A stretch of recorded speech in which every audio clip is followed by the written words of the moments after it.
वालेकुम। मैं हूं मोहम्मद आमिर और आप हमारा YouTube channel Scholars Law Academy को देख रहे हैं। आज हम आपके साथ पंजाब यूनिवर्सिटी बिलखुसूस पंजाब यूनिवर्सिटी लॉ कॉलेज के एडमिशन्स के बारे में आपको बताएंगे कि उनकी मेरिट लिस्ट कब लगने जा रही हैं और मेरिट लिस्ट के लिए आपको क्या-क्या डॉक्यूमेंट्स रिक्वायर्ड होंगे और कितनी फ़ी आपको अपने पास रखनी होगी और फ़ी जमा कराने की लास्ट डेट या कितने डेज़ दिए जाएँगे, फ़ी आपने कैसे जमा करानी होगी, कौन-कौन से डॉक्यूमेंट्स उसके साथ अटैच करने होंगे, वो सारी तफ़सील आपको इस पूरी वीडियो में बताई जाएगी।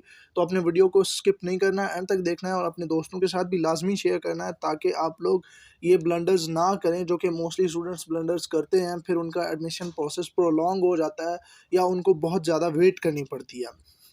देखिए, सबसे पहले तो मैं आपको बता दूँ, अगर किसी भी बच्चे को कोई क्यूरीज़ हैं, कोई एम्बिग्विटीज़ हैं, तो वो दिए गए व्हाट्सएप नंबर पे कॉन्टैक्ट कर सकता है, उसकी क्यूरीज़ को सॉल्व करने की पूरी कोशिश की जाएगी। अब मैं आपको बताता चलूँ कि जैसे कि पंजाब यूनिवर्सिटी के बाकी डिपार्टमेंट्स की लिस्ट भी जो है ना 28 को लग रही हैं, तो 28 नवंबर 2022 को ही पंजाब यूनिवर्सिटी लॉ कॉलेज की पहली मेरिट लिस्ट लग जाएगी। ये 10 बजे का टाइम दिया जाता है, लेकिन इसको अपलोड करते-करते कभी थोड़ा-सा टाइम लग जाता है, तो अगर थोड़ी बहुत डिले होती है, तो आपने परेशान नहीं होना।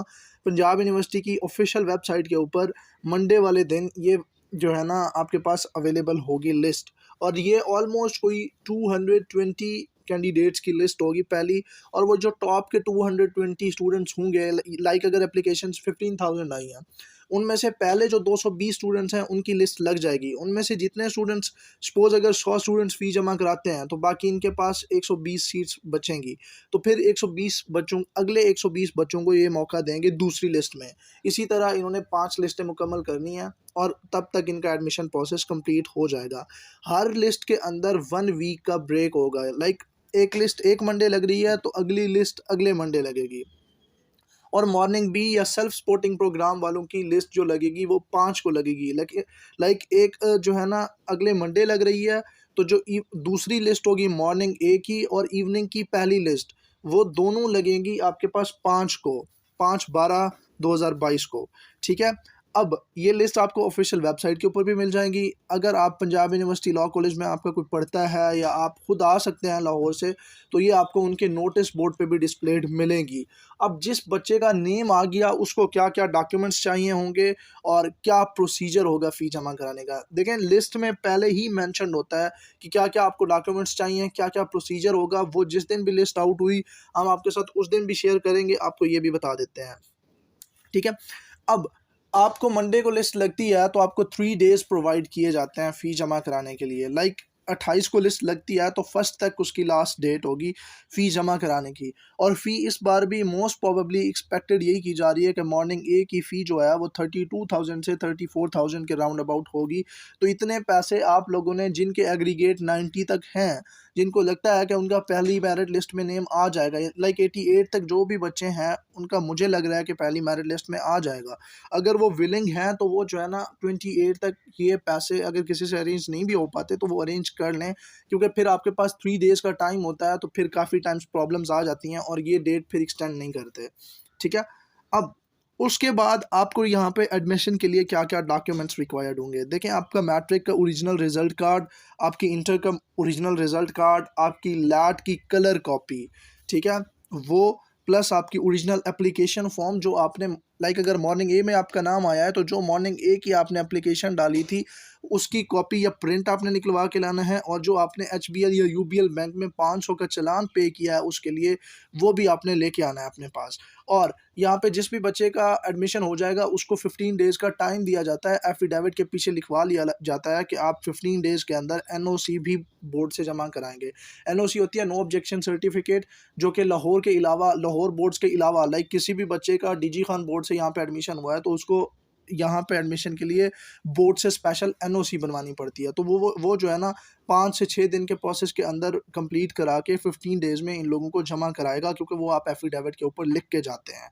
ठीक है? इसके अलावा आपको इन्हीं कार्ड्स की कॉपीज़ भी करा लेनी है, क्योंकि ये जो एडमिशन प्रोसेस होता है ये थोड़ा-सा प्रोलॉन्ग होता है कि 1-2 सेट कहीं जमा कराने होते हैं, 1-2 सेट कहीं जमा कराने होते हैं। तो मेरी आप सब लोगों से गुज़ारिश है कि जितनी भी ये चीज़ें बताई हैं, मैट्रिक का रिज़ल्ट कार्ड, इंटर का रिज़ल्ट कार्ड, लैट का रिज़ल्ट कार्ड, वो आपकी एप्लीकेशन, आपका पेड फ़ी चालान, इनकी आपने 4-4 5-5 फ़ोटोकॉपीज़ करा के आनी है, ताकि एक्स्ट्रा कॉपीज़ बच जाती हैं, लेकिन बार-बार जब यहाँ आपको चक्कर काटने पड़ेंगे तो उससे आपका टाइम भी वेस्ट होगा और फिर एक लंबी लाइन लगी खड़ी होती है, तो फिर आप लंबी लाइन से भी बच जाएँगे, ठीक है? तो इसलिए आपने क्या करना है कि 4-4 5-5 फ़ोटोकॉपीज़ हर चीज़ की करा के आनी है। वो आगे भी मैं आपको बताता हूँ। देखिए, आपने अपना कैंडिडेट का सीएनआईसी, आपके पेरेंट्स का सीएनआईसी भी आपके पास होना चाहिए। गार्डियन जो भी है, आपके फादर हैं, मदर हैं, जो भी हैं, उनके भी सीएनआईसी की भी 4 कॉपीज़ होनी चाहिए। ओरिजिनल रिज़ल्ट कार्ड भी होने चाहिए, कॉपीज़ भी। ओरिजिनल रिज़ल्ट कार्ड इसलिए क्योंकि ये जो है ना ऑथेंटिकेशन के लिए बोर्ड्स को भेजते हैं कि आया बच्चों के ये जो रिज़ल्ट कार्ड उन्होंने दिखाए हैं, ये ओरिजिनल भी हैं या नहीं है। और ये लोग आपका एडमिशन कन्फर्म करने के बाद अपने पास रख लेते हैं आपके रिज़ल्ट कार्ड। तो इसीलिए आपने जो है ना ओरिजिनल रिज़ल्ट कार्ड और ओरिजिनल सारी चीज़ें लेके आनी है। अगर आपके पास डोमिसाइल है तो वो भी आप लेके आएँ, क्योंकि कभी न कभी वो भी ज़रूरत पड़ जाता है। ठीक है? उसके अलावा आपने स्टैम्प पेपर लेके आना है। स्टैम्प पेपर आपको यूनिवर्सिटी लॉ कॉलेज के अंदर से भी मिल जाएगा या यूनिवर्सिटी के अंदर से, उसके बारे पे परेशान होने की ज़रूरत नहीं है। लेकिन आप एडमिशन ऑफ़िस एंटर होने से पहले ये तमाम चीज़ें लेके आइएगा, ताकि आप जब ऑफ़िस में हों तो फिर आपको बार-बार कहीं चक्कर ना लगाने पड़ें। फिर पासपोर्ट साइज़ आपकी पिक्चर्स होनी चाहिए आपके पास। वो आप 8 से 12 ले आएँ, जितनी बच जाएँगी, जो काम आ जाएँगी, काम आ जाएँगी, ठीक है?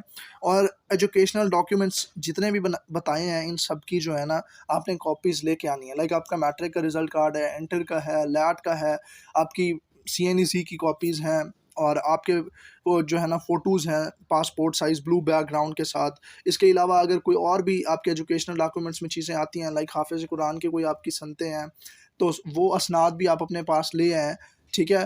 तो ये चीज़ होती है जो आपको मोस्टली बताई नहीं जाती, फिर आपको एडमिशन में जो है ना थोड़ा डिले का सामना करना पड़ता है, या एक आधे दिन में आपका काम होता नहीं है, क्योंकि जो बच्चे दूर से आते हैं वो समझते हैं कि एक दिन में काम हो जाएगा, लेकिन बाद में उनको पता नहीं होता कि डॉक्यूमेंट्स कौन-कौन से लेके जाने थे, क्या करना था, तो वो वहाँ पे भूल जाते हैं।